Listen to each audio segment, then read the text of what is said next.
আগের দিন দেখিয়েছিলাম এখানকার রথের টান কেমন হয়, আজ আপনাদের দেখাবো এখানকার মেলা কেমন হয়। এত বড় মেলা আমি অনেকদিন পরই দেখলাম। আমরাও রাইডে চেপেছি, অনেক মজা করেছি। দেখতে থাকুন পুরো ভিডিওটা। নমস্কার, সবাইকে স্বাগত। আজকে আমরা এসেছি রথের মেলায়। এত রঙিন আলো, এত মানুষের ভিড়, বেশ পরিবেশটা অন্যরকম। প্রথমেই এলাম জগন্নাথ দেবের মন্দিরে। মন্দির এখন বন্ধ। জগন্নাথ দেব গেছেন তার মাসির বাড়ি। উল্টো রথের সময় তাকে আবার এখানে আনা হবে। অনেক বাচ্চাদের বড়দের রাইডস এখানে রয়েছে, তার মধ্যে এটি একটি জাম্পিং। আয়ুষ তো এটা দেখার পর আর অপেক্ষা করতে পারলো না, তাই ওকে নিয়ে চলে গেলাম এখানে চাপানোর জন্যে।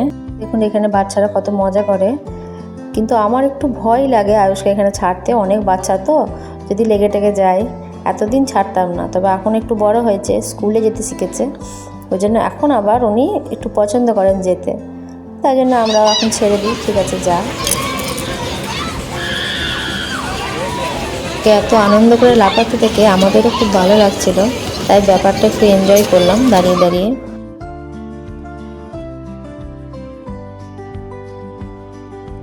এখানে একটা অনেক বড় নাগরদোলা এসেছে, তার সাথে আরও অনেক অনেক রাইডস এসেছে। দেখুন কি সুন্দর লাগছে, এত সুন্দর আলো জ্বালিয়েছে, দেখতেও খুব সুন্দর লাগছে। এই যে এখানে একটা ড্রাগন ট্রেন এসেছে, এখানে ছোট বড় সবাই চাপছে। আয়ুষের খুব মন হলো যে এটাই চাপবো, তাই আমরা ওর সাথে একটু বাচ্চা হয়ে গেলাম আর আমরাও এখানে চাপলাম সবাই মিলে। সত্যি কথা বলতে আয়ুষের জন্যই চাপা, কিন্তু চেপে আমাদের বেশ মজা লেগেছে।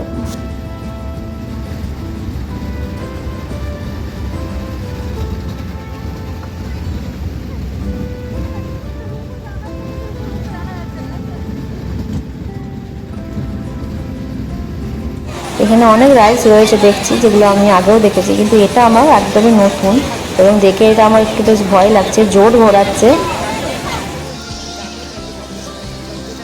এই যে এই গাড়িগুলো, এগুলো আয়ুষ চাপতে বেশ পছন্দ করে, তাই ওকে এখানেও একটু চাপানো হলো, খানিকক্ষণ এখানে একটু খেললো। প্রচুর প্রচুর রাইডস এসেছে, অনেক রকম, বড়দের বাচ্চাদের। আমি কিছু কিছু ভিডিও বানিয়েছি, কিছু কিছু হয়তো ভিডিও বানানোও হয়নি, কিন্তু এগুলো আমি আমাদের সাথে শেয়ার করছি।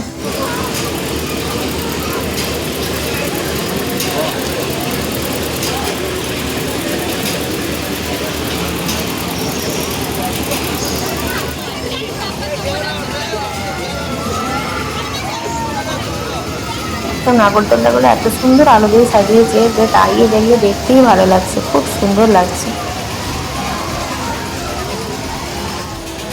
এই দেখুন এখানে এসেছে ব্রেক ড্যান্স, এতেও চাপার অভিজ্ঞতা আমার আছে, কিন্তু প্রচণ্ড মাথা ধরে আমি একবার চেপেছিলাম দিদিদের বাড়িতে।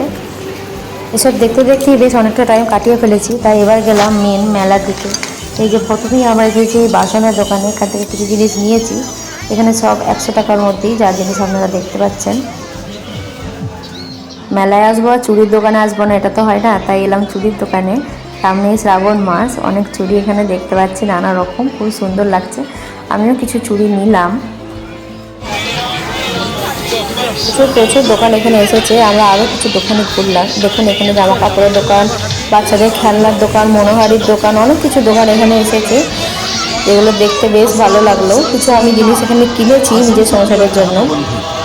ଆମ 20 ଟଙ୍କିଆ ହରେକ ମାଲ ଷ୍ଟଲ୍ ପାଖକୁ ଆସନ୍ତୁ। ହରେକ ମାଲ 20 ଟଙ୍କା, ହରେକ ମାଲ 20 ଟଙ୍କା। দেখুন এখানে কত সুন্দর কাঠের ঘর সাজানো নানা রকম জিনিস এখানে রয়েছে, খুব সুন্দর লাগলো দেখতে এখানটায়, তাই খানিকক্ষণ দাঁড়িয়ে গেলাম। জিনিসপত্রগুলো একটু দামি, কিন্তু দেখতে খুব সুন্দর। এখানে রয়েছে নানা রকম কার্পেট, পাপোশ, পর্দা, নানা রকম, খুব সুন্দর। তারপর লাস্টে এখানে দেখলাম কিছু আর্টিফিশিয়াল ফুলের দোকান এসেছে, ফুলগুলো দেখে আমার মনটা খুব ভালো হয়ে গেল।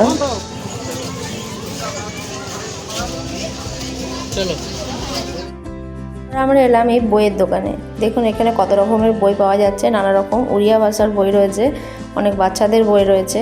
আয়ুষ যেহেতু ড্রয়িং করতে পছন্দ করে, তাই ওকে এখান থেকে একটা ড্রয়িংয়ের বই কিনে দেওয়া হলো। ও আগেই নিয়ে নিয়েছে এটা কালার করবো বলে। দেখুন তো ঘোরাঘুরির পর বেশ খিদে পাচ্ছিলো, তাই আমরা চলে গেলাম খাবার খেতে। এখানে আমরা এসেছি একটা ক্যাফেতে পাশেই, আমরা অর্ডার করেছি বিরিয়ানি, লাস্টে নিয়েছিলাম একটা পান। এই ছিল আজকে মেলায় ঘোরাঘুরি, খাওয়া দাওয়া। আপনাদের ভিডিওটা ভালো লাগলে লাইক শেয়ার কমেন্ট নিশ্চয়ই করবেন। দেখা হচ্ছে পরের ব্লগে। Thank you.